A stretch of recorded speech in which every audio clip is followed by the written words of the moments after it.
Oh, I want some lo mein now. I'll make it first to you. All right, let's go ahead. There we go. Now it's live. YouTube back alive. I restarted the YouTube stream as well. So guys, what's interesting about those desync issues is they're actually a Twitch issue, which is weird. Because if I record this locally on a solid state drive, it doesn't actually have desync. So it's very difficult for me to test that before we start the stream, unfortunately.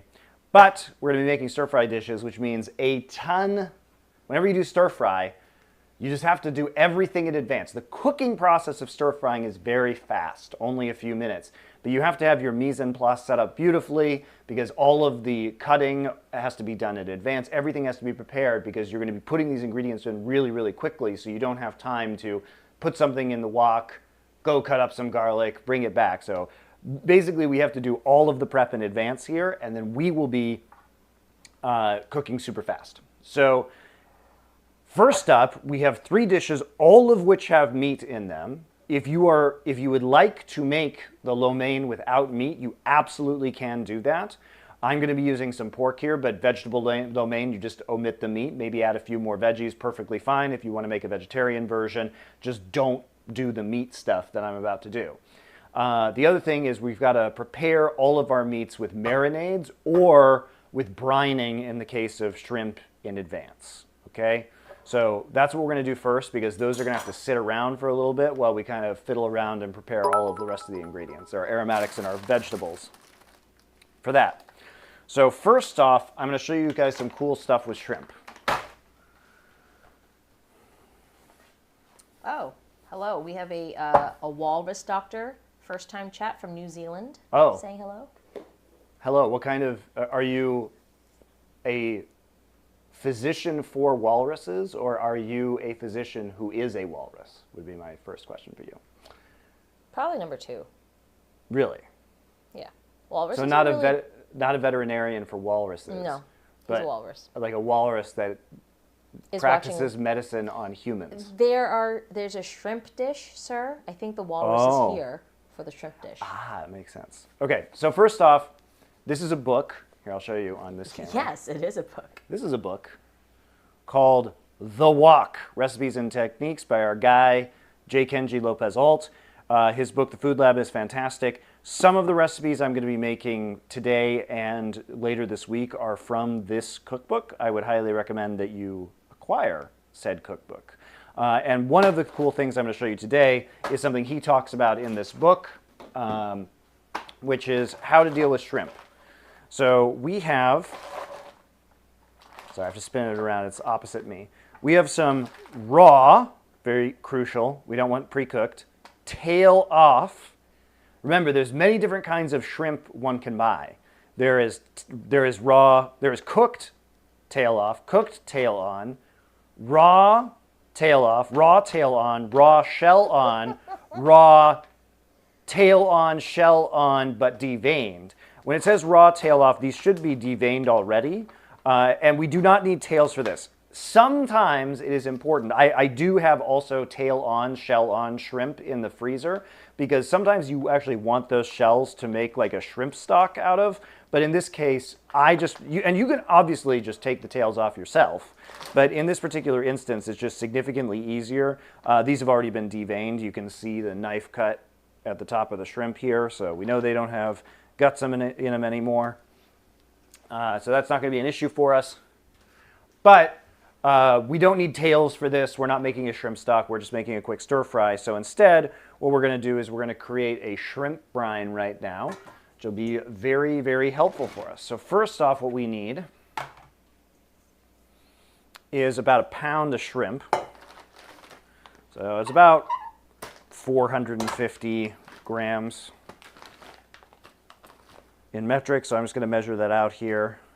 It says 50 to 70 shrimp per pound here, so we're going to use 50 to 70 shrimp, I suppose.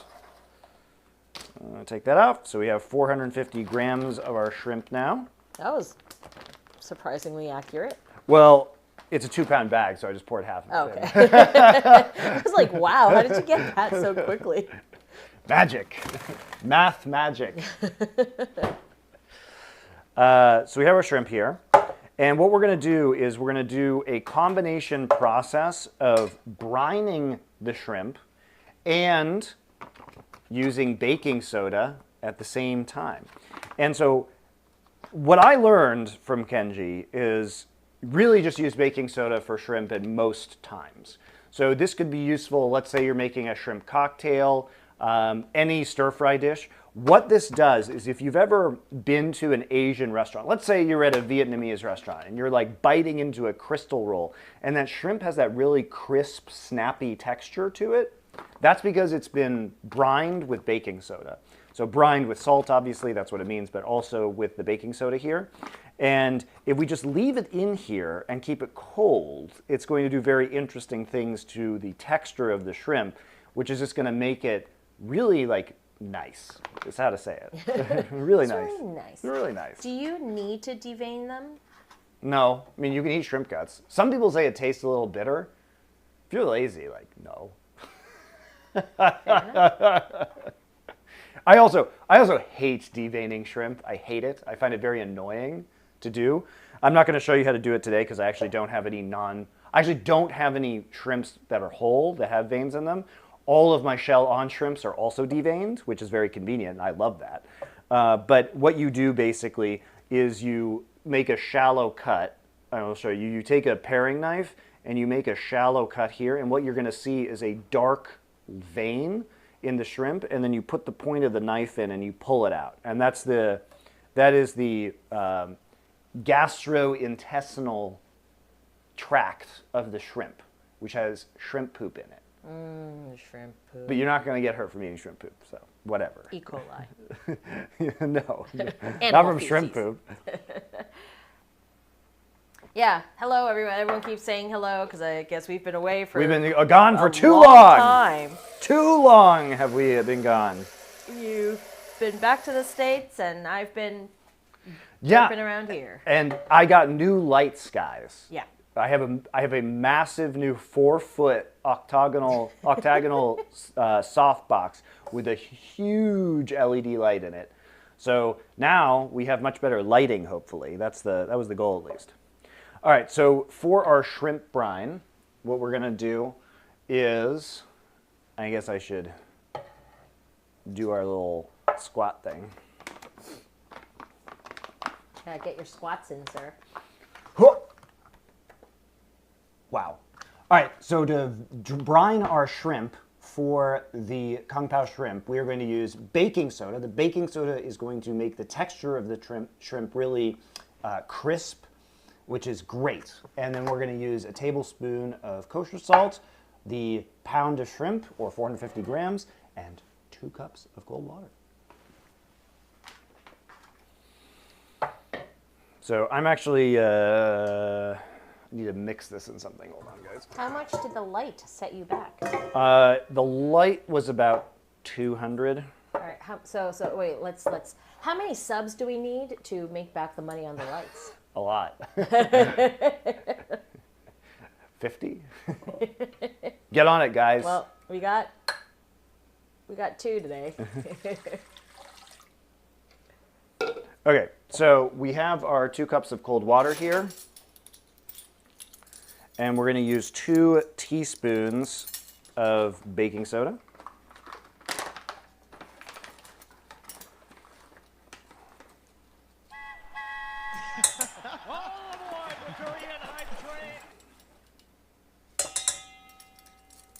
And 1 tablespoon of kosher salt. Whoa. Why? Thank you. So, Fatox. Oh, hey, Fatox. How's it going? Subscribed for this is your 24th month. Thank you. Nice to get a break from Church of Chovy zealots trying to crucify me by saying that. Hold on. Saying that Keen and Ruler deserved MVP more. And an anonymous gifter gifted 5 tier 1 subs. Thank you, anonymous wow, gifter. thank you so much. So generous.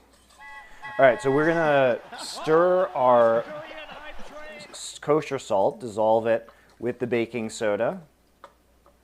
And then we're going to put our frozen shrimp in here. And yes, you can do this from frozen, which is very convenient and interesting because when we put the shrimp in the water, it's simultaneously going to defrost the shrimp through the laws of thermodynamics, right?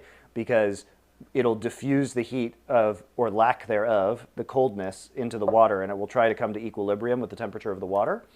And it's going to brine them and baking soda them at the same time. If your shrimp is not frozen, okay, put a cup of ice cubes in here at the same time. We want to keep it cold.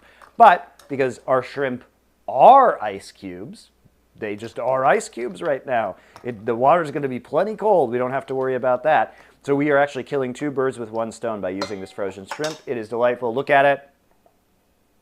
Bask in its glory. Bask. Shrimp. Bask. And there we go. We're just going to set this aside.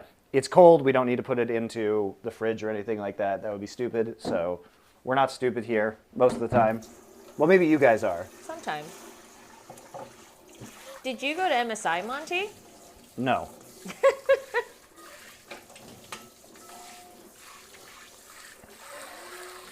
I'm not even sure they would let me into MSI. I actually have no idea whether I'm even allowed into riot events or not. Why not?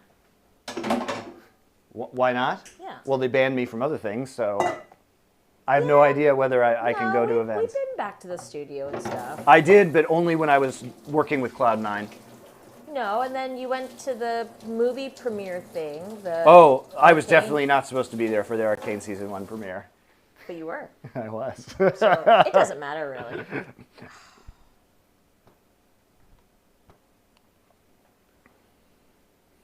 I'll try and fix that. We should get a new one, a bigger, better one. You don't want me to do that. I'm kidding.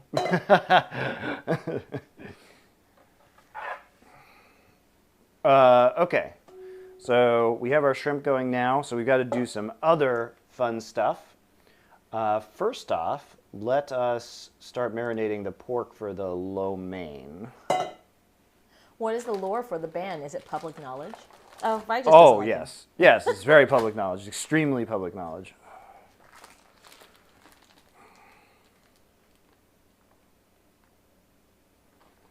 There's a wanted, dead or alive poster with Monty's face on it at the entrance of the venue. Riot HQ. HQ, at the studios, it's just all around, anything Riot. I'm going to use a different cutting board for this. All right.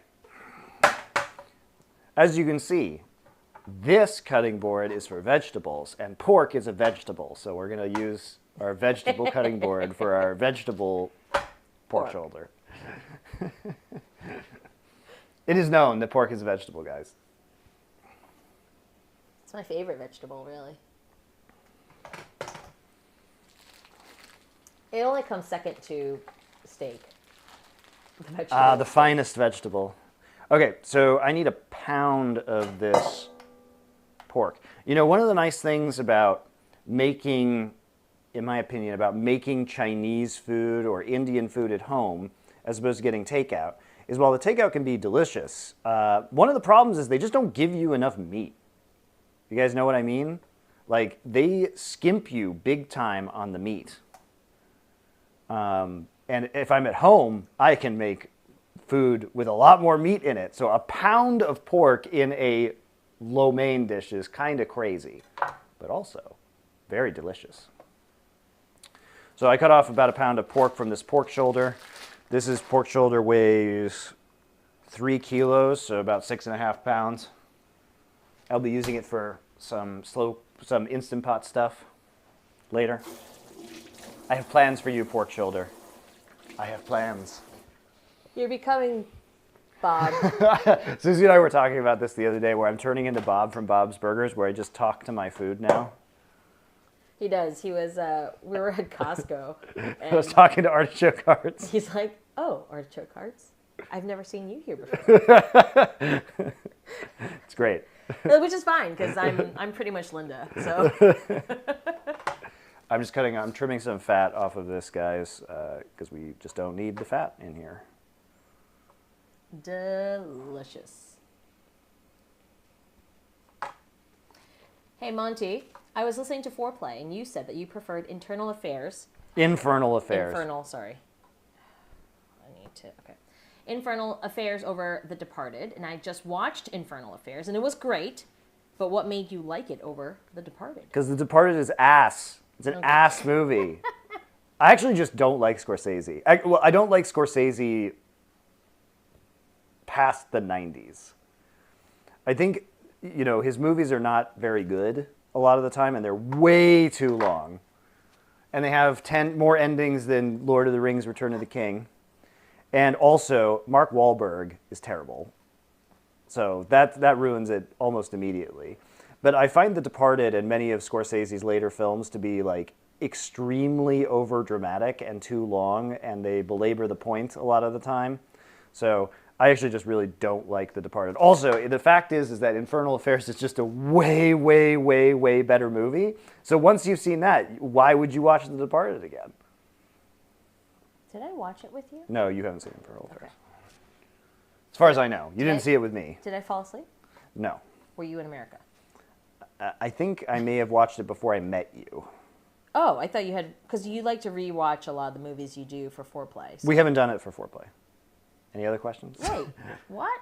We haven't done. Oh, we you were, just mentioned. We were talking. Okay, Got so it. the context of Got this, it. Got the it. context Got of this was that we were discussing doing a remake arc where instead of 4 films, we do 8 films because it's actually 4 remakes, and one of those would definitely be the Infernal Affairs of The Departed. That's why. Got it. There's a lot of fat on this. I'm trying to get rid of, guys. Sorry. H. John Benjamin is my hero.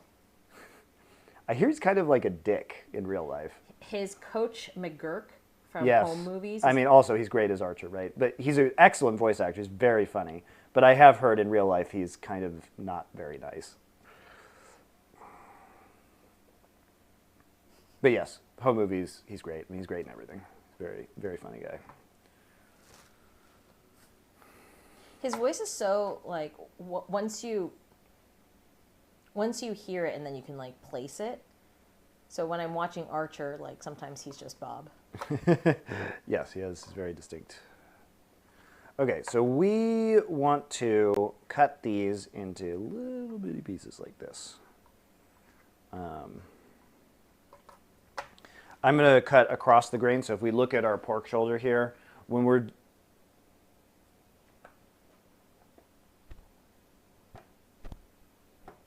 okay.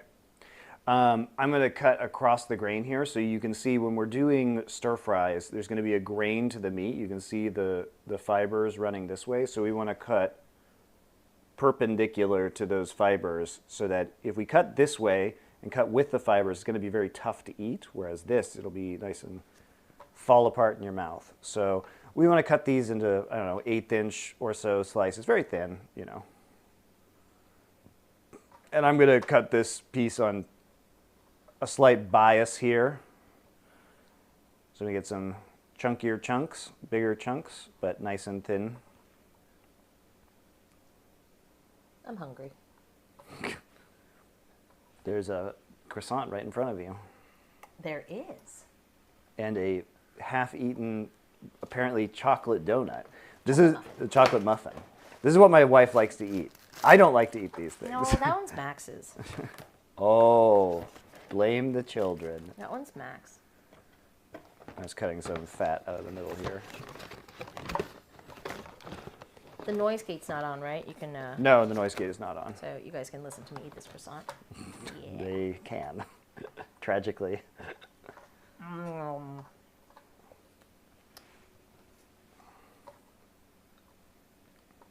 Did Monte go to cooking school? No. Did you read cooking books?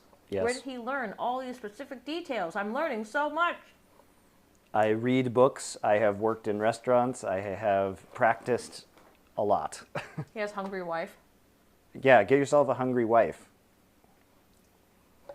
If you have a hungry wife but not enough money to go and buy her good meals every day, you'll learn to cook so that you can do it at home and then keep your wife happy. Right? Right, Monte? Also, you can control her diet so she doesn't make terrible choices 24/7, which is very important in my relationship. Because if Susie's left on her own, oh boy, guys, she makes the worst decisions possible. Or I just don't eat, like while you were gone.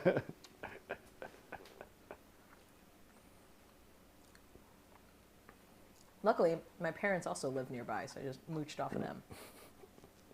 Indeed. How did that go? Not too bad. I mean, here's the thing. Because I need to feed children, and I often want them to eat somewhat healthy-ish. Unlike yourself, for some reason? Yeah. I'm already old and wasted. Like, there's no going back for me. But they have a whole future ahead of them.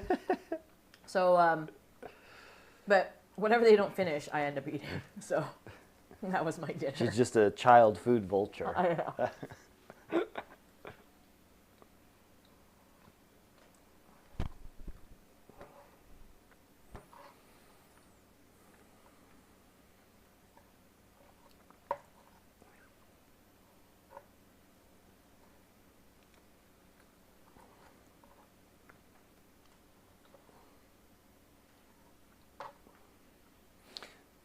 So one of the things I've learned about the history of Chinese cuisine is that it's considered very rude to be sawing away at your food on the table, which is why everything is pre-cut to chopstick size. So nobody has to be barbaric and hack away with a knife and a fork while they're eating food at the table. It is all done respectfully in the kitchen. And then by the time you eat the food, it is supposed to be, already bite-sized morsels, which is very convenient. Very convenient. I want to say my least favorite part about eating a steak is the fact that I have to cut it myself. Well, oftentimes I cut it for you into strips. Yeah, I do. Oh, at home? Yeah. Yeah, I meant just like at a steak.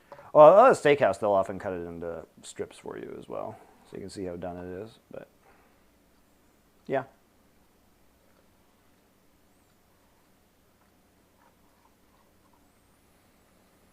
But just difference in philosophies of cooking and eating that I found very interesting.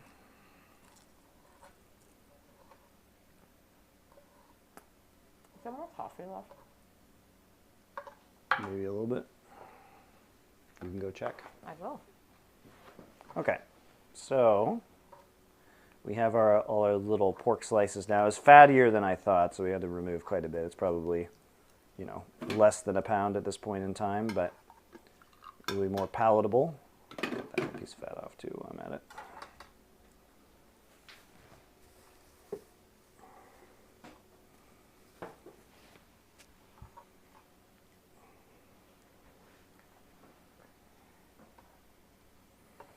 And we are going to be making a marinade for this as well. Yay! Marinades for everything. Marinate the world. So, Monte is going to make gumbo on Friday. I am going to make gumbo on Friday. No, I'm going to make jambalaya. Oh, jambalaya. Yeah. Do you need to make roux for that? I do. I'm also going to make some a surprise roux stream. I'm also going to be making maybe some roux for some mac and cheese as well. We have some friends. One of Orion's best friend's parents are going to come over for dinner, and it was funny because we asked them what they wanted to eat, and her dad was like, "I want some American home style." No. That's his mom. Her mom. Or her mom. It was her mom. That said American home style cooking. Like, I want soul food. And I was like, okay. Well, I can make you some Cajun food.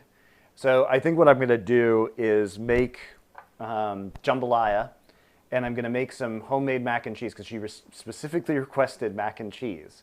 And I happen to have brought back from the States a big bag of sodium citrate, which is a kind of salt that will basically liquefy any cheese and turn it into nacho cheese.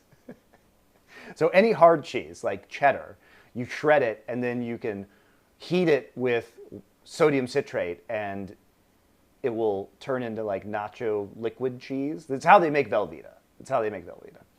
But you can do it at home with any cheese, which is fun. So if you want to do it with Jack or Gruyere or whatever, but I'm going to do that. And then I might make some cornbread as well, because cornbread is super easy. Now I have an oven that works. That's soul food. Yeah. Jambalaya, mac and cheese, and cornbread. Oh, yes. That's Friday. Sorry, guys, we're not streaming that. It's not a part of the Chinese food arc. I don't like mac and cheese. How do I ban this guy? It's bistro. That's an outrageous opinion. I know. Where's the ban button? Oh, my goodness.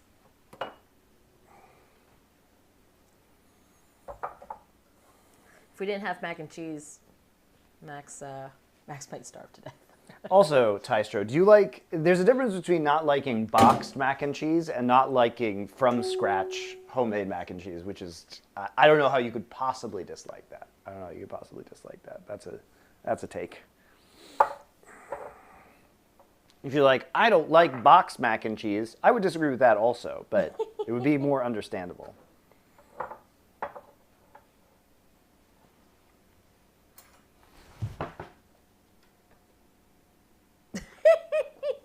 Switch camera. I know. You're trolling me? I was trolling you because you just stood there for a moment with your mouth agape, and it was hilarious. All right. Here are the ingredients we're going to be using for our pork lo mein pork. So this is the marinade we're going to be making.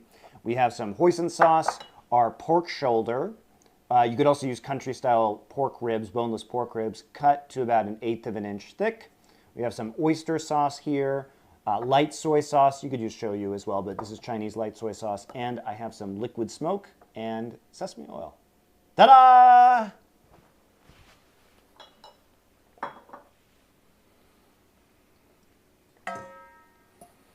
So first off, we're gonna make this here sauce. Yeah, boxed mac and cheese has turned a bad experience with boxed mac and cheese made me stray from normal mac and cheese. I like to eat food that my blood vessels hate. Oh my God, me too. Okay, here we go. 3 tablespoons of the light soy sauce, or just regular soy sauce. It's not gonna make too much of a difference here, but you should be using the Chinese-style light soy sauce for Chinese food in general. We're going to do 2 tablespoons of oyster sauce.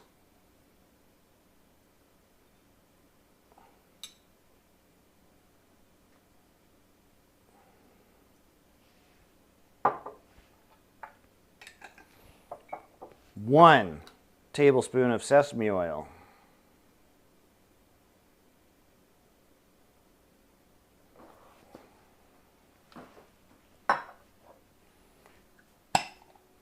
And what do you, I need the thing reset.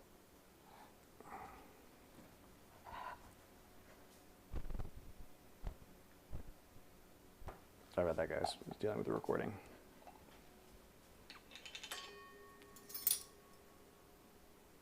I'm zooming to give the cool effect of you doing the tablespoons. Oh, cool. And 2 tablespoons of the hoisin sauce.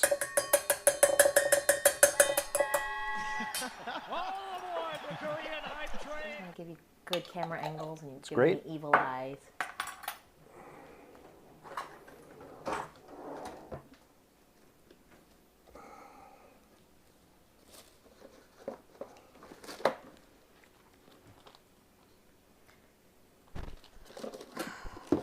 This is very annoying. I don't know why it's doing this. I'm trying to fix it. I understand. XChip102, thank Welcome you for back. your 107-month subscription. Congratulations. Was it worth it? Okay, so Don't answer that. we're gonna mix our 3 tablespoons of soy sauce, 2 tablespoons of oyster sauce, 2 tablespoons of hoisin sauce, and 1 tablespoon of toasted sesame oil. We're gonna mix it all together. And then we're gonna divide this. So we are going to take 3 tablespoons of this mixture out, now that it's mixed up. 1, 2, 3, and a little bit more because those are not full tablespoons. So 3 tablespoons of this mixture are going to go into this bag. Also going into this bag will be a 1/4 teaspoon of liquid smoke. Oh boy. Do not use more than a 1/4 teaspoon of liquid smoke. This stuff is very, very, very potent.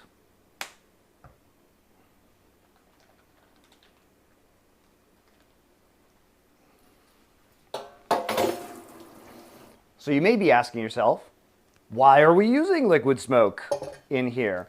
And what we're trying to do is approximate the flavor of Chinese barbecued pork, okay? Now, if you live near an Asian market, you may be able just to go get some pre-cooked Chinese barbecued pork. That's fine. Just go get it, and you can put that in here too. But because we don't have that, we're faking it with this sauce and liquid smoke. And you can smell the liquid smoke, and it does, in fact, with the hoisin sauce and the oyster sauce and the soy sauce, smell like Chinese barbecue pork. And the Chinese barbecued pork is the stuff that you might see at a Chinese restaurant that is is tinged red around the edges or pink. So what we're doing is we are massaging the marinade into our pork. Make sure it gets all nice and covered. And you could be pretty rough with it. Rough pork mixing. Oh yeah. Make sure everything gets covered with the sauce. Looks good. Okay. We'll just toss that in the fridge for a while. Monte likes to be rough with his meat. Oh yes. You ain't seen rough with meat yet till you see what I'm about to do to this beef. And we're going to take this sauce and we're going to set the rest of it aside for later.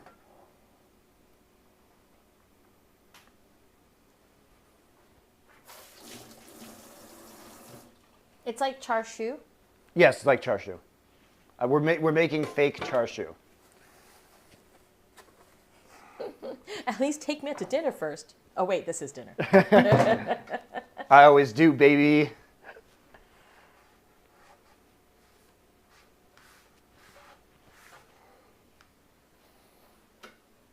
Okay, next up, we're going to make a marinade for the beef, for the broccoli, beef and broccoli.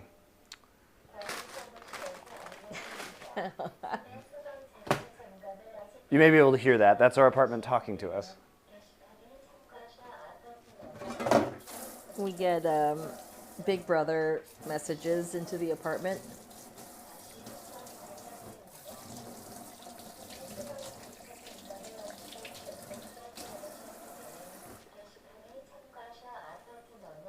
I think I need to do this.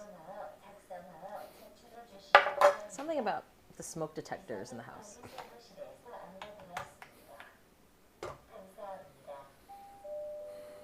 감사합니다. Okay, so what I have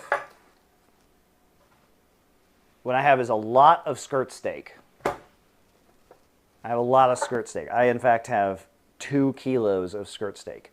You can use skirt steak, you can use flank steak, you can use, I've actually been using some top blade steak recently. What I need is a pound of this really nice looking skirt steak.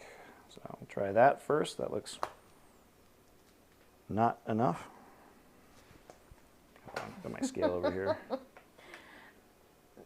Maddie man, this is not America.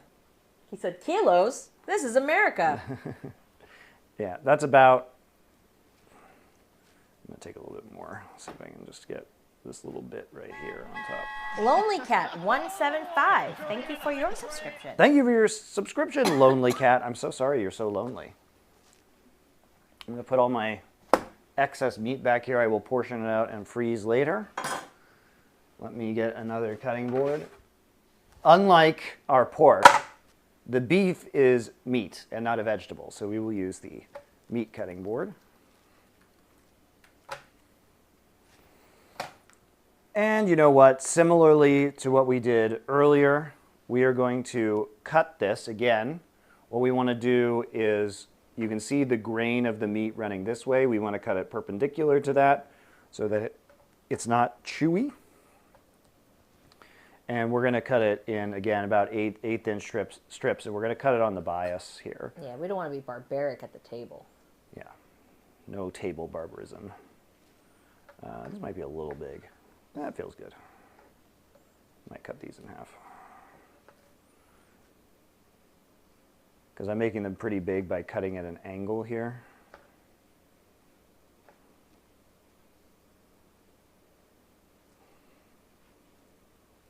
I'm still hungry. Well, good news for you. What do you think the good news is? There's more croissant? He is risen. No, it's that there's food coming soon.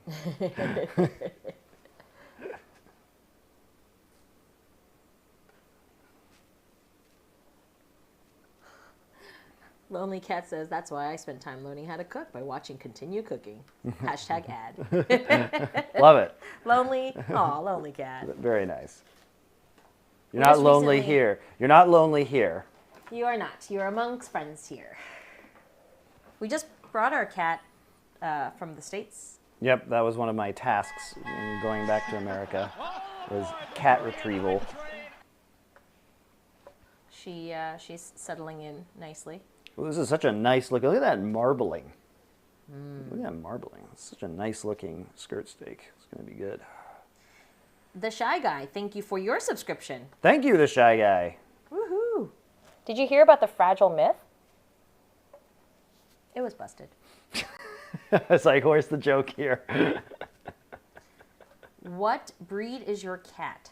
She's a typical Korean short hair. It was a street cat. We don't know how old she is or what she is. We found her on the streets of Seoul. We just know that she is. And she's old. We got her about 10 years ago, so she's more than 10. And she wasn't a kitten when we got her, so I'm going to put her... I think she's 12 to 15, somewhere in Yeah. there. She's pretty old now. Probably close to 13 to 15, I would think. Mm-hmm. Yeah.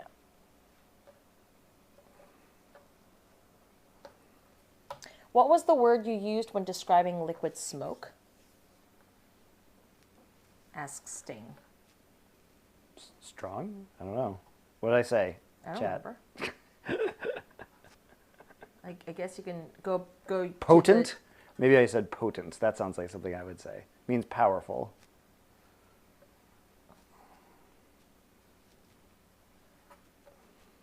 Potent.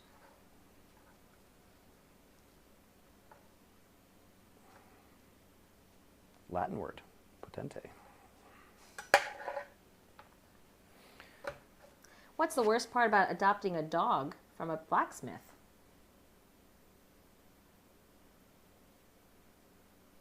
As soon as you bring him home, he makes a bolt for the door. That's funny. All right, so we have you can see we have the fibers running this way this time. Look at the fibers. Ah, we're looking. Look at them. Okay, so we're going to have to cut it like this. Oh, yeah, Sir Scoots' cat Safi lived to 22. Yeah, they can live a long time. Yeah, so Stella is somewhere between 13 and 15, and she's settling in okay. Yeah, it's very good. She likes Max now that he's not crazy and actually understands how to deal with animals. Orion, on the other hand, runs around the house chasing her, screaming "mung mung," which is the onomatopoeia for dog. So it's like woof woof. So he runs around after our cat yelling woof woof. Basically, it's very funny. And she's just like howling and she's running around. Okay. So Ooh, that looks, the skirt steak looks really good. That does look delicious. Can I eat one? No. Oh.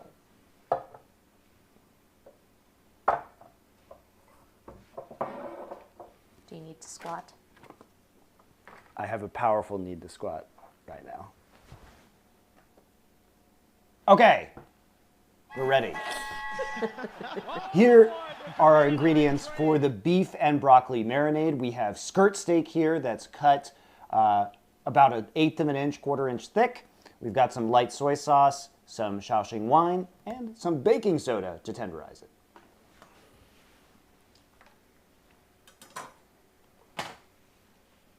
Maddie Man, Welcome back. 17 months. Thank you.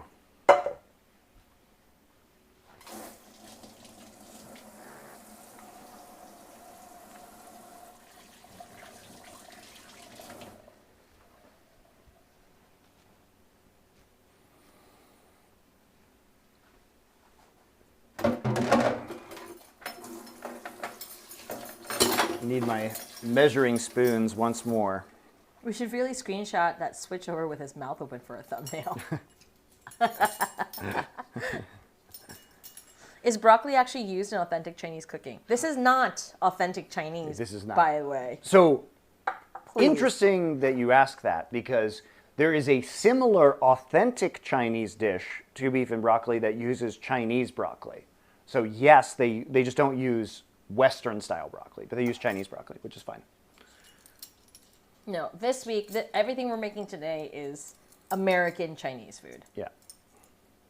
Okay, so what we're going to do is, for the marinade, we are going to add 1 tablespoon of the light soy sauce and 1 tablespoon of the Shaoxing wine. And we're going to add half a teaspoon of baking powder. And baking powder is going to velvet the meat, which is going to make it very, very tender on the outside, which is delightful. So we want to do that. If you add too much, it'll give it kind of a metallic taste, so we want to be careful about how much we add. I'm just going to stir this with my hands, because why not? Can we see the top down, please? So I'm just going to stir this up with my hands, and then we are going to vigorously beat this meat. Not against Twitch terms of service. Don't report me. I'm beating my meat on stream. Oh gosh. So we really want to just like go ham on this. A lot of Western cooking, they'll say, be gentle with the meat. Don't you dare touch that steak too much. How dare you use tongs on a steak? This? Oh no, this we treat brutally. We really want to get that marinade in there. Can you guys hear the squishing?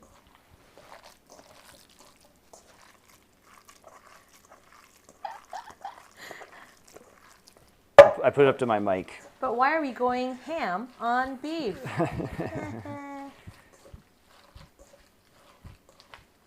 Oh yeah, you really want to get in there. Hell yeah. When you're done, can you beat my meat too? Yeah, bring it over. I'll beat anyone's meat. Just like what he's doing right now. And it'll make this sound too. Squish, squish, squish. Can you guys hear the sound? Oh yeah, they can hear the squishing, 100%. Yeah. So now we have our nicely marinated pieces of meat. And you know, you can, all of these you can leave 15 minutes to an hour, all these marinades that we're doing. Just fine, because that's how long it's going to take us to... Don't threaten me with a good time.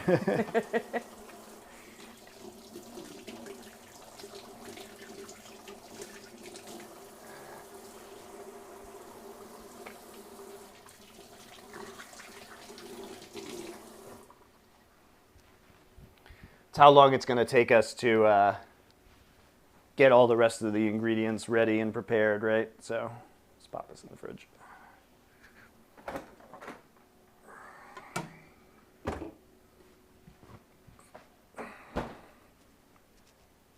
All right, so that's our marinades done.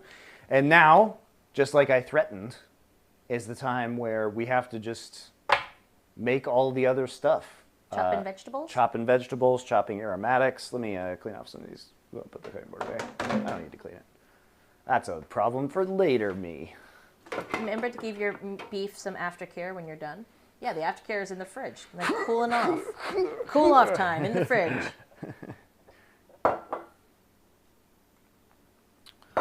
Okay, so let's start making.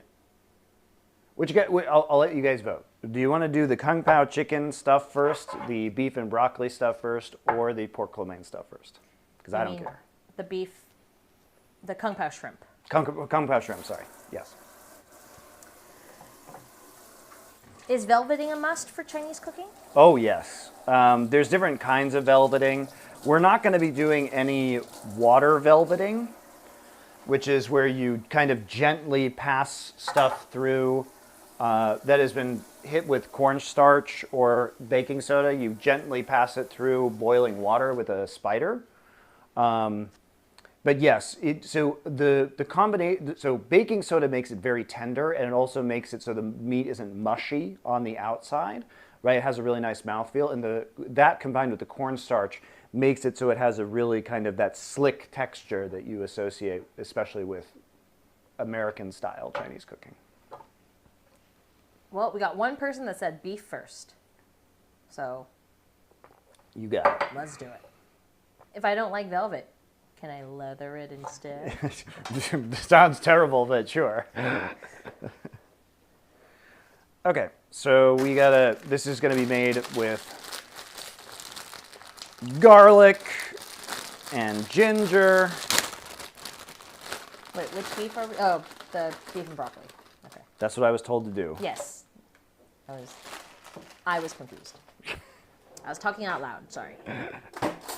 Leathering is just beef jerky, no? Yeah, exactly.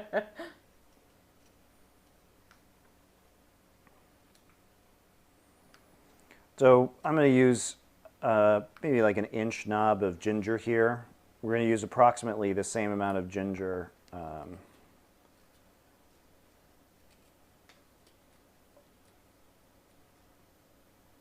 as garlic. I'll use about 3 cloves of garlic.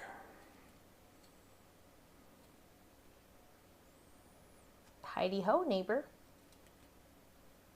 It's him, Jim. Oh, hello.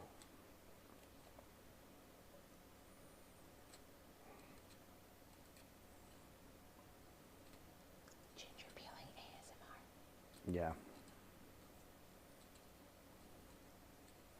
Ginger peeling, not my favorite part, but you know.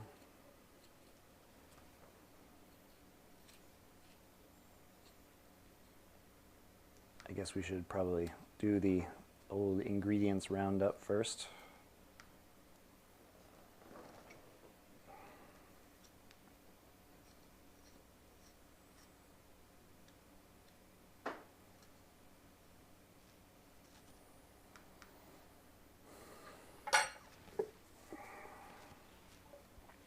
The nice thing about having this new camera setup is it's going to allow me to do some really cool walk shots. Once we start the actual cooking process, I'll be able to move one of the cameras over there.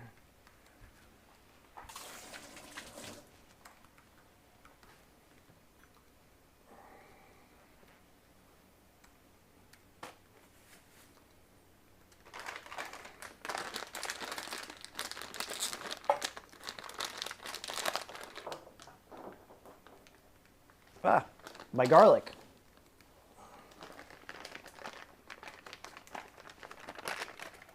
Where is my other garlic, though?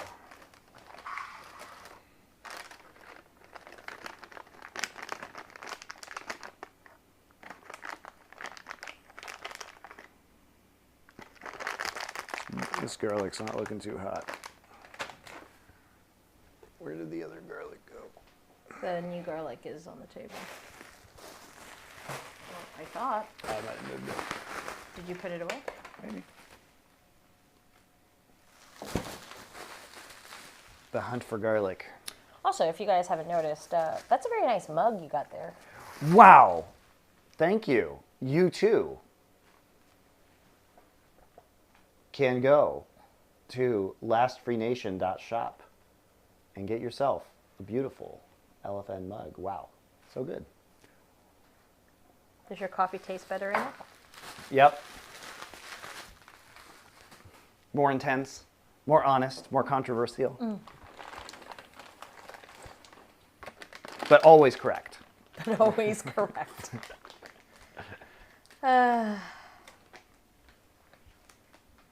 Speaking of garlic, and since you're in Korea, do you like black garlic, and how often do you use it? Okay, so let's be clear. I never use black garlic because I never cook. However, this is a question for Monte. I don't use black garlic that much. Honestly, it's like I don't really see it that commonly, and like I know it's Korean and I've had it, but it's not something that I think is like really common here. We'll tell you what's good though is black garlic ramen. Ooh. You love black garlic ramen. I do. From the place that we went to in LA that you adored. I miss that place. I could have sworn you've cooked for Monte and brought him food during streams. I mean, I've warmed up food for Monte. She may have warmed up food that I made. Or no, I make kimchi jjigae. That's the one thing I do make. And I've made you jjigae before and brought it for you. Or I buy him loteria. Which is fast food burgers. It's Korean fast food. Heh, heh, heh. Yeah, I did make kimchi jjigae for him before. Yep. I make kimchi jjigae when there's nothing else in the house and I know the kimchi's been sitting in the fridge for a while. Because we had to use the ripest. So good. The ripest. But there were no black garlics used in that.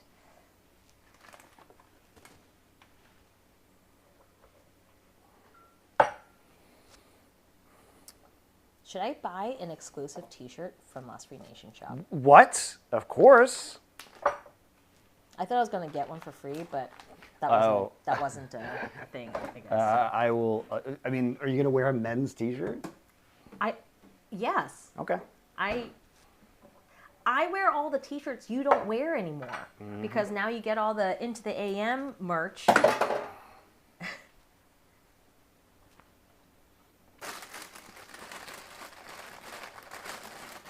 You have awesome Into the AM merch, and now you've got, Last Free Nation merch. So we're just merching out over here. I know. We have a new Into the AM collab coming up soon too, which is fun. I have less than a month to get that shirt. Oh boy, I better head over to the shop now. You too can head over to the shop now. Yeah, if you want your Founders Edition uniquely numbered one, that is very true. I do want a uniquely numbered one. Does it ship internationally? Wow, it ships everywhere. What would you know? How would you know? No, that's very good to know. Just in case, you were worried because you're not in the United States, but... And also, recently, we found a way to lower shipping fees internationally, so it's cheaper than ever to get your stuff shipped. Oh my goodness. Wow. That just sounds like I absolutely need to get myself this shirt. Excellent. Love to see it. Okay.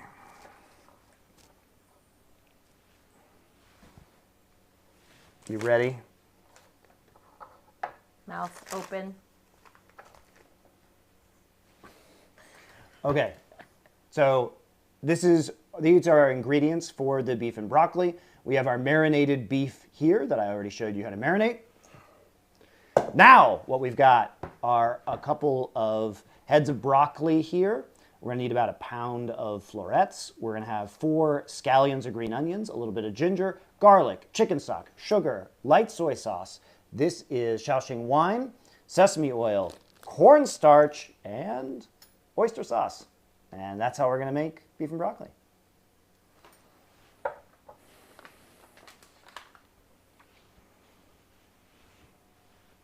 Okay, now make it. I'm doing it. North Paw Poker. Thank you for your subscription. Thank you, North Paw Poker. Oh my gosh, this is so exciting. We're getting so many subs today. Yeah, well, that's what happens when you haven't been on for a while. Oh. Yeah, see, you guys are just encouraging me not to stream. Crepo says, I wish someone in my life was as excited about me as Monte is about cornstarch. I have to fight with cornstarch sometimes. Cornstarch wins. I know. It's okay. I've accepted it.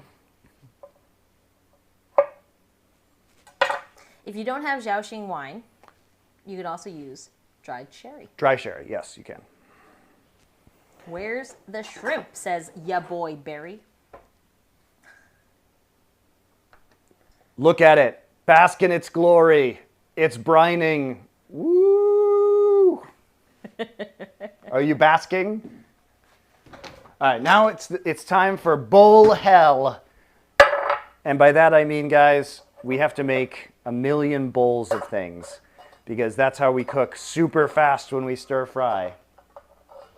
So I'm just going to grate some ginger in here. We're going to, for this dish, what we want to do is you have to have a very good mise en place, like I said earlier, because it's going to really affect how fast you can cook things. But you have to plan really well because certain ingredients are going to all go in the same time and you want to put them all in that same bowl. So all of our aromatics, which are our ginger, scallion whites, and garlic, are going to go into one singular bowl so that we can just we'll just tip the bowl in all at once, and those are all going to cook together at the same time. So it is important to know your kind of, it's like a math equation and your order of operations for what things go in at what time. It's probably going to be enough ginger. So I'm not going to mince, or I am going to mince the garlic, but I'm not going to grate it. I'm just going to go ahead and slice it up here and give it a quick mince and chuck it in there.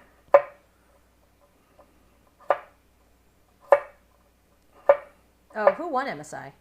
Gen G. Ah. Which is great. There's MSI talk going on in here. Another dub for Chovy. And more importantly, Keen. My favorite player.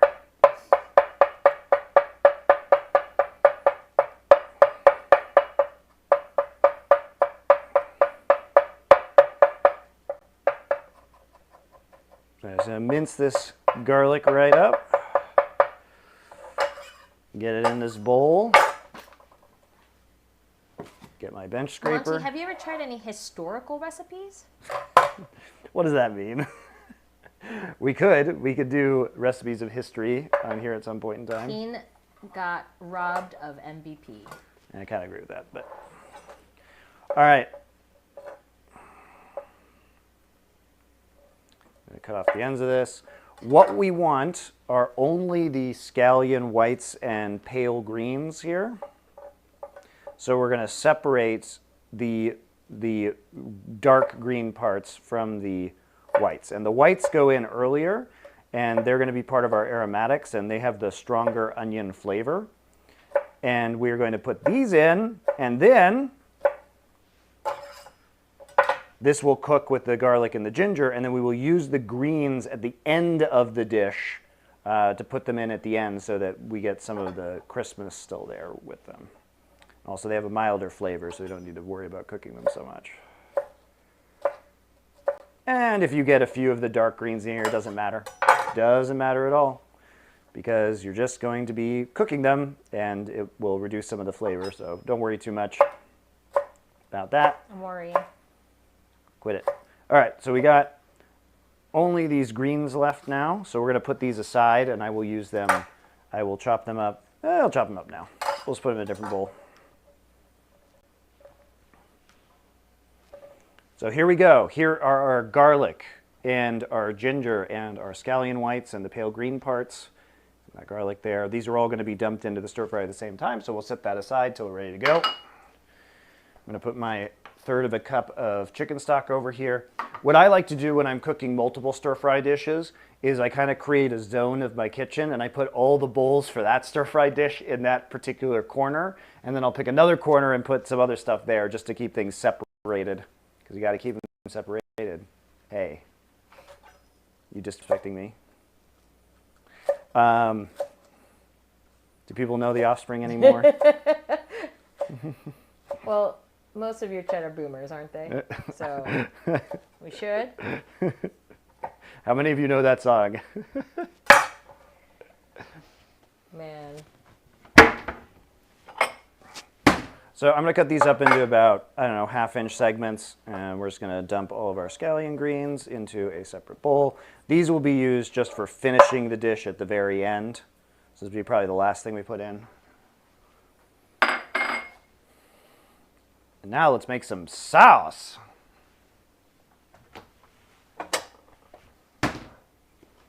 Boomers. Yes, that's right. You heard me. Okay, so for our sauce, we are going to use 3 tablespoons of light soy sauce. Pour that in there. What makes the soy sauces different, like light and dark and... How long they're brewed, the ingredients in which they're used. Dark soy sauce is this. It's another Chinese soy sauce, which we often use to finish off dishes. So this is going to be the dark soy sauce. This is a little bit sweeter. Let's see, it's the same brand here. It's going to be a little bit sweeter, and it also colors things really nicely. It gives meat, and especially chicken, like a nice dark caramel color. We'll be seeing more of me using the dark soy sauce, maybe a quarter or a half a teaspoon at the end of certain dishes, particularly the Sichuan dishes we're working on next week. Okay, we need to put some cornstarch in here as well. Again, this is going to provide thickening. That's baking soda. We don't want that. This is going to provide thickening for the sauce and give it a more kind of slick texture, which is what we want. So I'm going to put a couple of teaspoons of cornstarch in here. In Korean, corn has a very fun name, which is oksusu. That's what they call corn. Couldn't just call it corn, of course, even though it's a New World crop. Oksusu. I don't know why it's called oksusu. It's. Don't you like the word, though? I do like the word. So stop complaining. I will. And just say the word. Okay, so I'm going to stir my cornstarch with a fork because you want to break up the clumps. Your oksusu starch? My oksusu starch.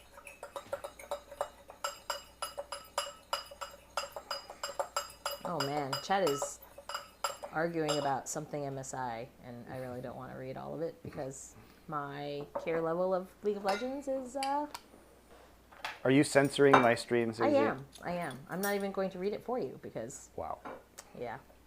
Okay, we're going to add 3 tablespoons now of Shaoxing wine. Let us stop arguing about T1 and Gen G, please, and let's talk about soy sauces instead. Or oyster sauce. Oyster sauce. We're going to add a quarter cup or 4 tablespoons. They are the same thing of oyster sauce. We're here for the cornstarch. Oh. Is that why you're so excited? Because you love oksusu so much? I love oksusu. Okay, I realize I'm going to need a bigger bowl. All I know is that the more I watch this stream, the more I understand that I can't cook, but I am terribly hungry. You can. You just have to continue cooking. And these are actually pretty easy dishes to make, guys. So I'm going to put all of this in here. This is our cornstarch, light soy sauce, Shaoxing wine, and oyster sauce. Because we got to put our 1/3 of a cup of chicken broth in here. 1/3 of a cup of chicken stock. And I need to put a tablespoon of sugar in here. So 1 tablespoon of sugar.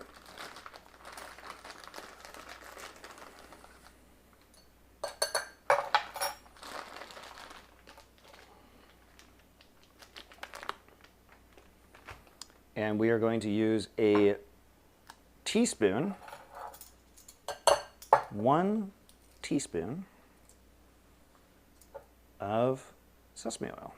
I was taught to put in cornstarch later. Is there a benefit of adding it now? Okay, so there's two ways you can do this. One of them is to add them directly to the sauce like this. You could also make a separate cornstarch slurry, which we will be doing for some dishes, where you have a mixture of water and cornstarch in a separate bowl so that you can basically control the amount of cornstarch water that is going in there to control the thickness of the sauce. So either way is fine.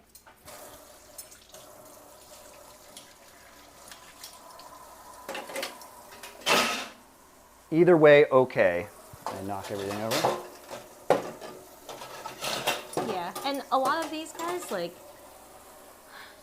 I feel like, you know, if you have a recipe like beef and broccoli, you could probably just double it and make a whole lot and then stick them in your freezer, and then you can just eat it for days. What I would do is I would marinate the meat and then freeze that if possible, so you can make it fresh, because it's really easy if you just defrost the meat as opposed to making like double versions of it. But yeah, so here's our sauce.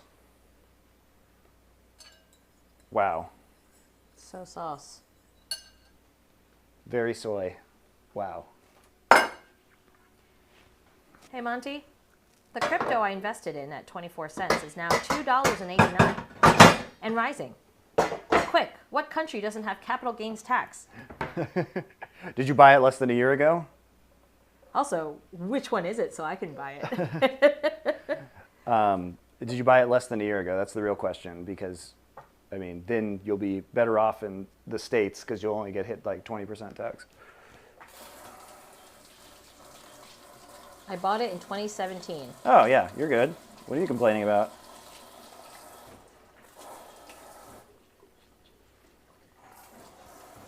If you're in America, that's fine.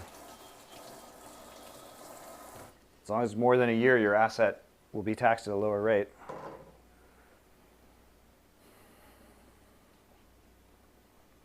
Okay.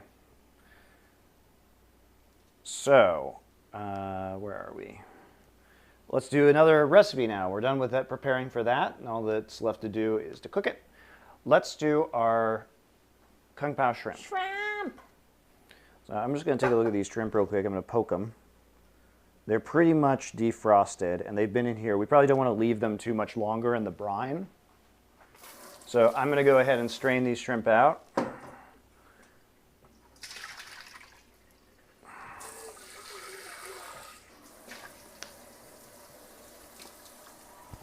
So that was our baking soda brine. So now we have them in this bowl instead. Ta-da! And let's start making the various ingredients for this. So first off, we are going to make the sauce. Let's just make the sauce with this. Let's make the sauce. What bowl do I want? Hopefully this one will be big enough. I may have to microwave some honey here. But let's get all the ingredients together first.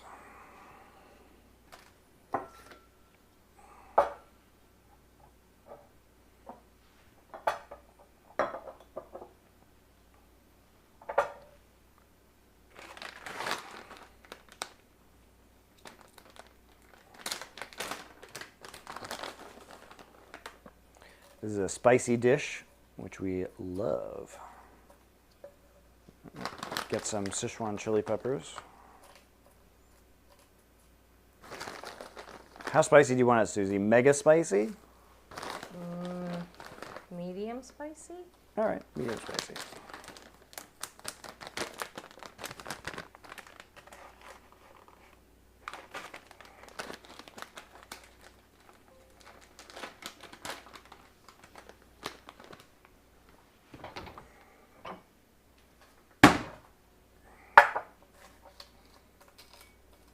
That looks mega spicy.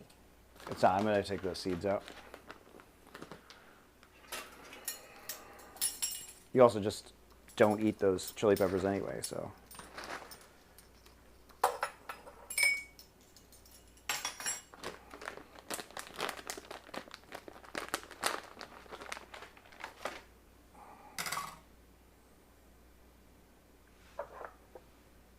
What a funny looking thing that is. A funny looking root. Ginger? Oh, Yeah. yeah. What kind of chili was that again? This is a Sichuan chili. It's called a Facing Heaven chili. But you can use you can order these on Amazon, right? Sichuan chilies or Facing Heaven chilies. But you can also just use arbol chilies, which are going to be more common, which are a Mexican type of chili. Just whatever small, red, dried, kind of spicy chili you want to use is fine. They're all the same anyway. I just offended every Mexican person ever.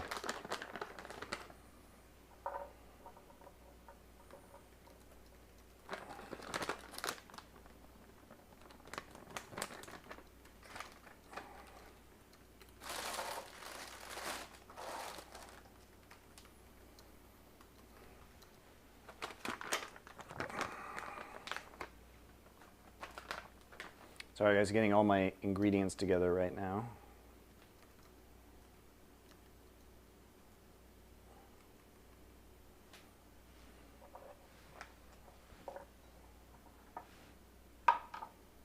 Ah yes, our cashews. Of course.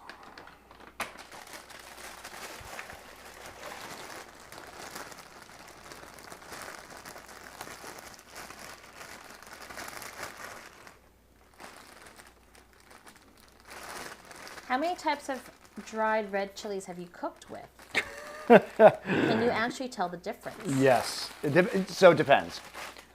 Between these and arbols, not so much. Between like different kinds of Mexican chilies, like guajillo, chipotles, absolutely. And I have a lot of those. I have many dried bags of chilies in our pantry. We sure do. We haven't done much Mexican cooking on here, but we will. We will. I love Mexican food. Are they the same spice level as arbol chili? I'm Mexican. About, yes. And Yes. arbol is pretty hardcore. Yeah. But you're not going to eat these. They're more for the scent and the flavoring of the oil. You're not going to, I mean, you can eat them, I guess, but most people would not eat them. It's for the scent and the flavor that they impart on the rest of the dish.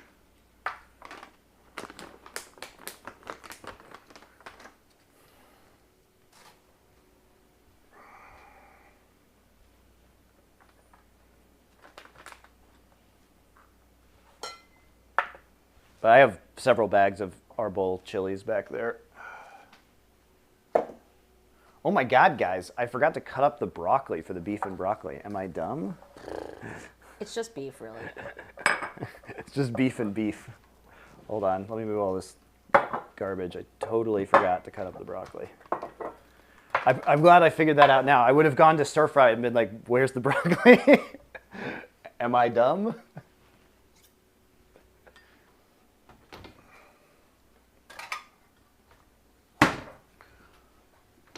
I'm just going to put the broccoli on a plate. So I got these 2 heads of broccoli, and the most important thing is that we need to get only the florets, and we need to get them into approximately the same size, right? Because we want them to cook evenly. So I'm going to cut them like this, kind of cut a slice off the side, and cut them in half, so we kind of have, you know, even florets about that size. That looks good.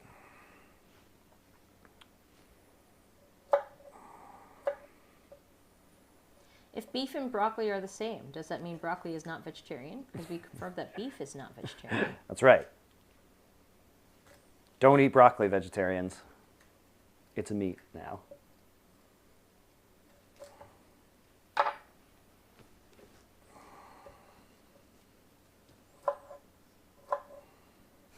Maddie Man says he's... My local Buffalo Wild Wings banned me from doing Blazing Challenge after I won 5 times in a row. You can't just come in here and get free Weeper Wings once a month. Why not? You Why made the not? challenge. Yeah, why not?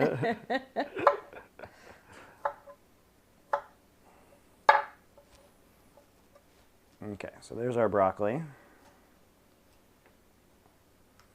Broccoli's pretty expensive in Korea, by the way, guys. It's annoying, but because we eat a lot of broccoli.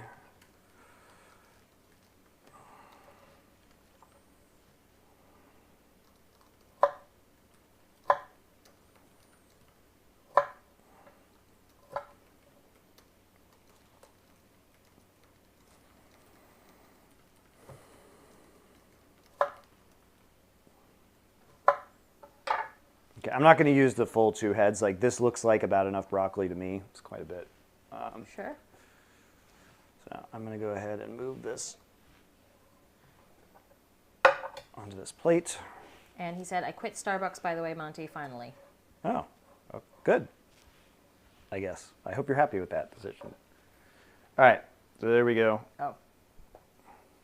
There's our broccoli. We almost had broccoli-less beef and broccoli. Crisis averted.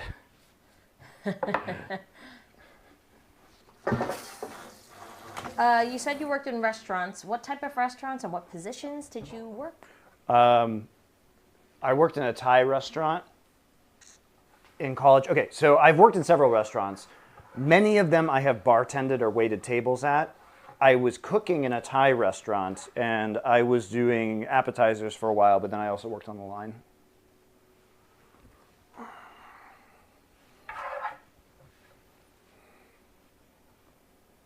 Hopefully that's still centered. Yep. Great. I was a hostess at Red Lobster. Nice. I ate butter cheddar biscuits. That was my restaurant experience.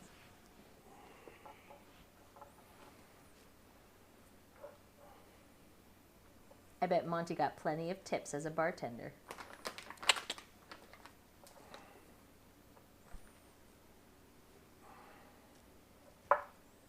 Especially when he would squat and open his mouth. Like this. That's how you get the tips, Yeah. baby. Okay, here are ingredients for our Kung Pao Shrimp. First off, we have a pound of raw tail-off shrimp. We have some scallions, garlic, ginger. This would be cornstarch. Cashews. Ooh. In here, we have some dried red Sichuan chilies. You can use arbol chilies as well as some Sichuan peppercorns. This is going to be Xinjiang vinegar, which is a Chinese black rice vinegar, Shaoxing wine, which is Chinese cooking wine, honey, and Chinese light soy sauce. Okay, so if you don't have some of those ingredients, what can you replace them with? No, like the really Chinese stuff. So one can be replaced with sherry. Okay, To dry Shaoxing wine. You don't have this, you can buy dry cooking sherry from the grocery store. Do you not have Xinjiang vinegar? This is Chinese black rice vinegar. Buy rice vinegar. Use a 2-to-1 ratio of rice vinegar and balsamic vinegar. So 2 parts rice vinegar to 1 part balsamic. So for example, if you need a tablespoon of the Xinjiang vinegar, use 2 teaspoons of rice vinegar and 1 teaspoon of balsamic. Just buy it on Amazon.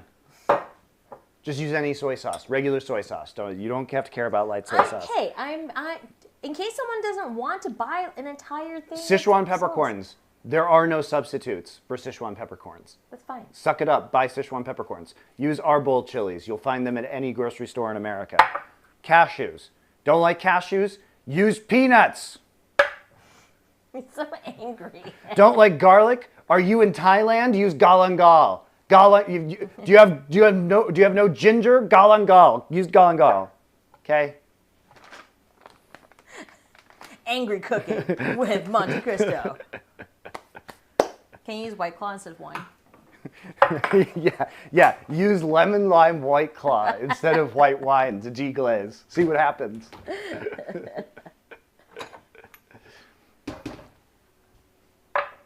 First off, we're going to make a marinade for the shrimp now that it's done. Brining. Now it's done brining. So first off, we're going to add, where's my measuring spoons? Okay, here we go. This is the lightest marinade of all time. Barely anything. Teaspoon cornstarch. Boom. 1 teaspoon cornstarch. 1 teaspoon Shaoxing wine.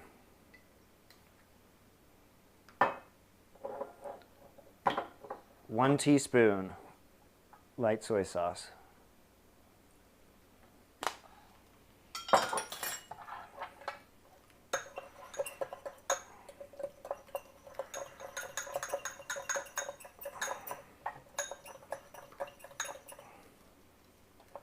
There it is. Use a fork to stir it. Pour it on your shrimp.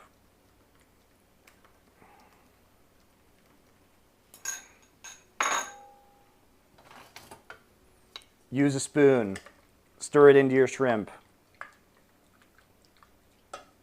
No raw hand mashing it like you did with the beef? No, we don't need to pulverize our shrimp. We're good. There we go. Look at that. Cornstarch, Shaoxing wine, light soy sauce on our shrimp. Okay, here's our sauce now that we're going to make. Let's use the same bowl.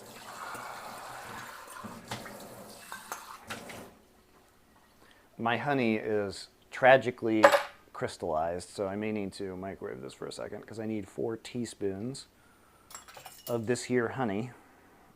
Oh, it's kind of coming out.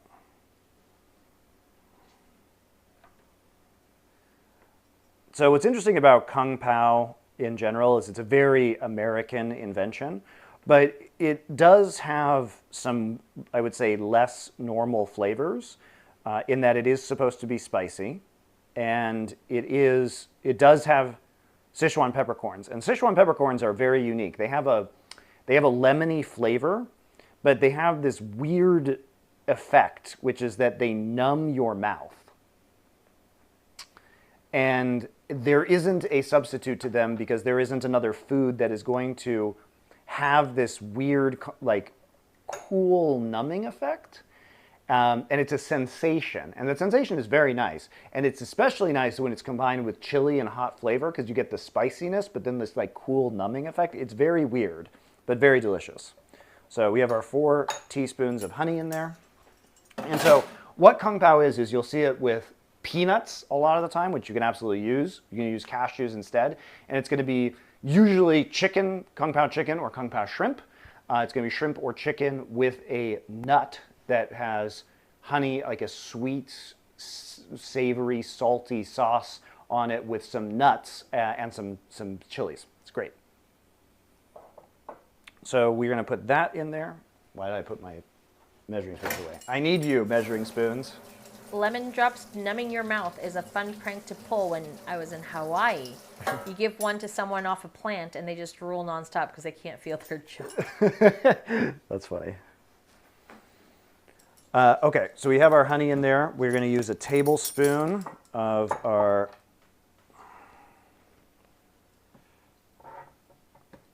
black vinegar.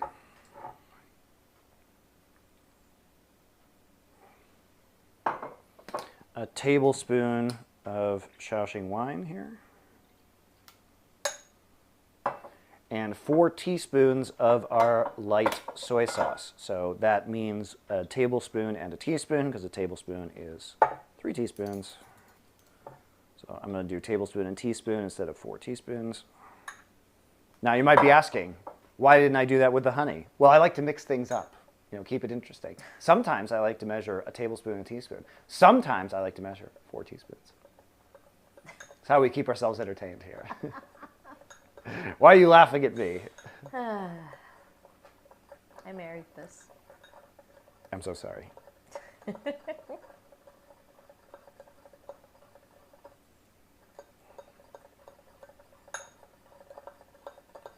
I'm dissolving the honey into our sauce. Give that a taste. Delightful. Okay. I'll put that over here. Now we're going to make a cornstarch slurry, which is separate this time, unlike the one that we did earlier. You can obviously do it separately for the beef and broccoli as well. This is one of those times where you're going to use a very, very small amount of water, which I will show you. So you use a tablespoon of water with a teaspoon of cornstarch.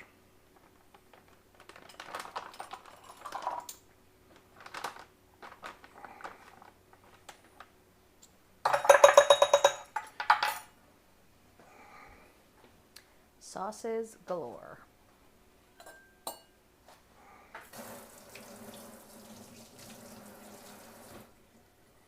So I need to keep that fork in there. Sorry, and keeping track of. The problem with cooking many stir fries is keeping track of all your stuff separately. So sometimes I'm doing 3 different stir fries at once, which is a lot. So I'm mixing this in. We will have to remix this later because the cornstarch is going to separate out from the water. So I'm just going to leave the fork in there and feel good about it. The next thing we are going to do is to do our ginger and our garlic together. So we need to cut our ginger into matchsticks. Ooh, we're doing matchstick gingering this time. Yeah. Which will be less pungent than having it minced. And also, it'll be less distributed in the food, so you have like nice chunks of ginger if you want to eat them. Obviously, as a stir fry, you got chopsticks, so you can choose what goes in your mouth. The stream got me craving late night Chinese takeout. Oh, you just wait. It's going to be beautiful.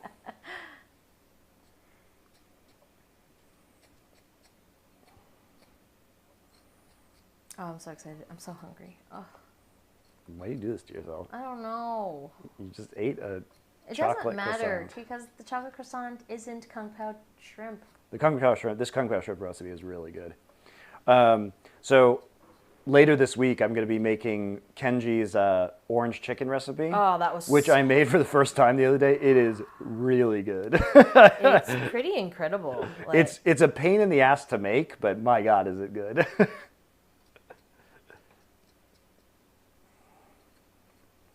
Because you actually have to, bread and fry everything. The next stream is not going to be healthy. Let me be very clear about that. It is not a healthy stream. It's going to be deep fried Mongolian beef and deep fried breaded orange chicken. But it is going to be delicious. oh, so good. Now so before we do some of these streams, Monte likes to, do test runs. And really Because I'm a professional sometimes. But it's really good. You guys should follow along that one. It is annoying because you have to deep fry it. So if you're scared of deep frying, then maybe it isn't the recipe for you. But it's so good that I think you should risk it. Yeah, it uses fresh squeezed orange juice too, which a lot of like Panda Express and everything uses orange extract. So it's just the freshness of this dish and the way Kenji figured out how to bread things. It uses vodka in the sauce or in the Breading. The breading, basically, which is very interesting. But the vodka vaporizes faster because alcohol will evaporate at a lower temperature than water. So what it does is if the chicken is marinated in vodka, it will, when it hits the oil, the gas will expand very rapidly, which creates this really airy, crispy breading on it. It's extremely good. It's extremely good. In the words of the Lonely Island Sushi Glory Hole, the flavor that you gain outweighs the risk. That is a fun song. All right, so we're not going to mince any of this. We're just going to thinly slice the garlic cloves that we have. So we'll slice these up because we want kind of bigger chunks this time. The smaller you cut garlic, the more potent it is because the act of cutting the garlic is what releases the chemical compounds that give it flavor, which is why jarred garlic is a terrible idea because if it's already been cut and it's sitting there, it loses all of its flavor. So don't use jarred garlic, ever. Do you always buy peeled garlic? Yes, peeled garlic is fine because it hasn't cut into the garlic. I prefer to buy peeled garlic because peeling garlic is annoying. But this allows you to control kind of the level of flavor of the garlic. So we're just going to thinly slice that, and then we're going to slice this into matchsticks. Let me think about how I want to do this. So I'm going to cut this into a block, basically. Even dehydrated garlic is better than jarlic. Yeah, garlic is actually evil. So I cut this kind of into a square because I'm going to be making these ginger planks. And then cutting them into matchsticks.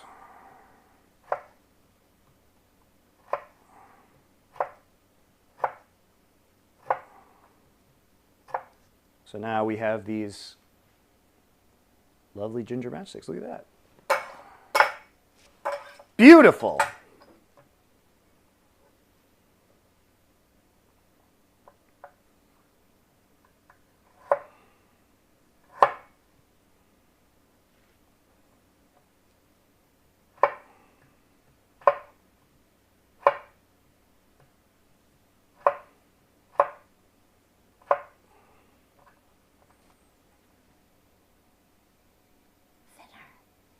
They are thin. Oh, you've already cut them. Yeah, they are thin. Some of these need to be a little bit thinner. Cut some of these in half. Ow. Stab myself a little bit.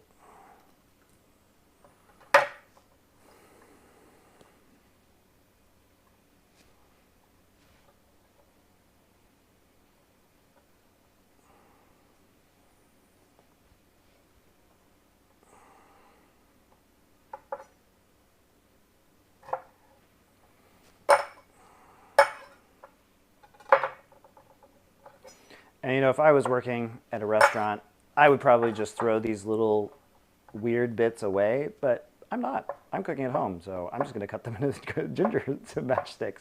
And they'll be a little bit less regular, obviously, than the nicely matchstick ginger we did before, but that's okay. It's good enough. We don't want to waste it. I forget. Wait, what did we make? What's this one? This is the Kung Pao Shrimp. Ah. These are the aromatics for the Kung Pao Shrimp.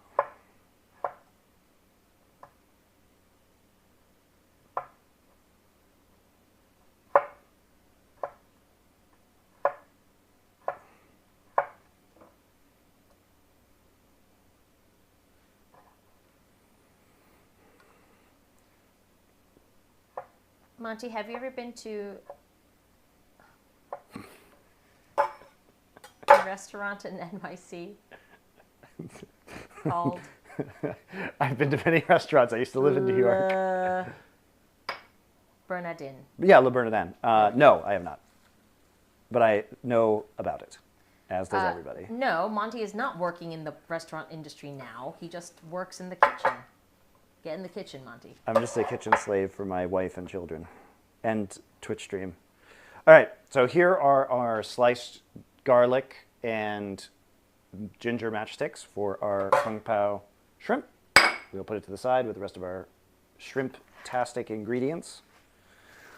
Okay, so the next part is we need to take 6 of these scallions, and we only, on these ones, we only want the scallion whites. We are not going to be using the scallion greens.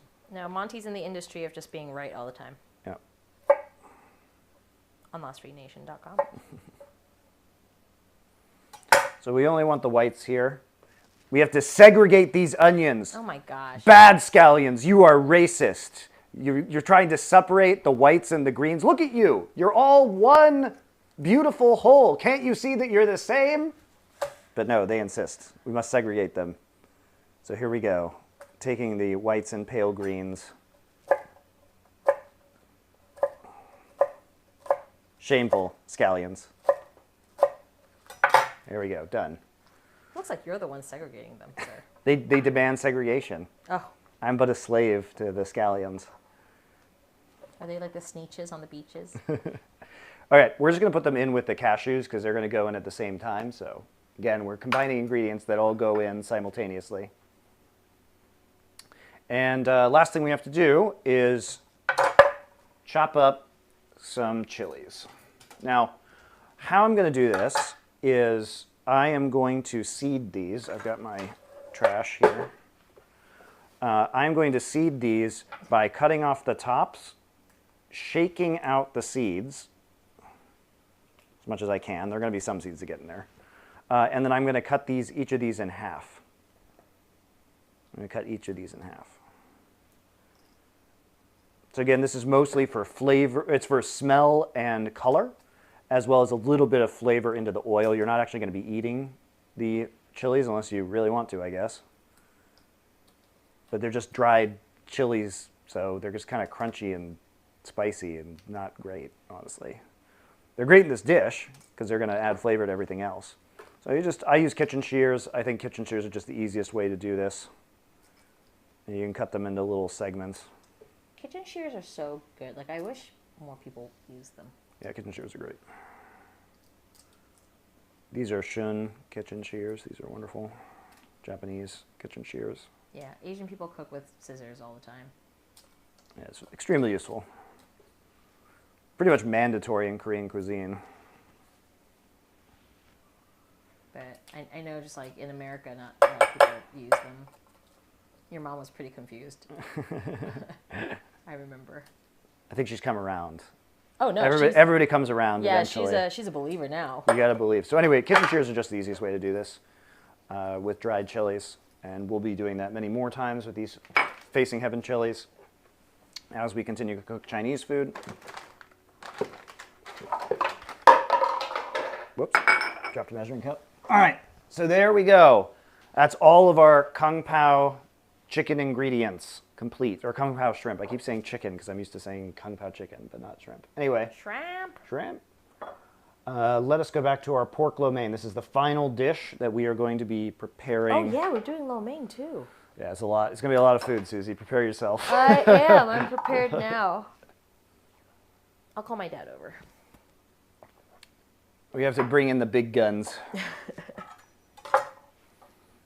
All right, so we already have our, where's my sauce? So we made this sauce earlier. Remember, we divided it partially to marinate the pork. What else do we need here? We need more chicken stock, which I made earlier.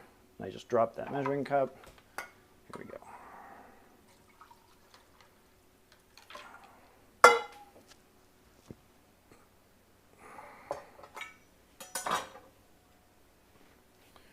Move some stuff around here.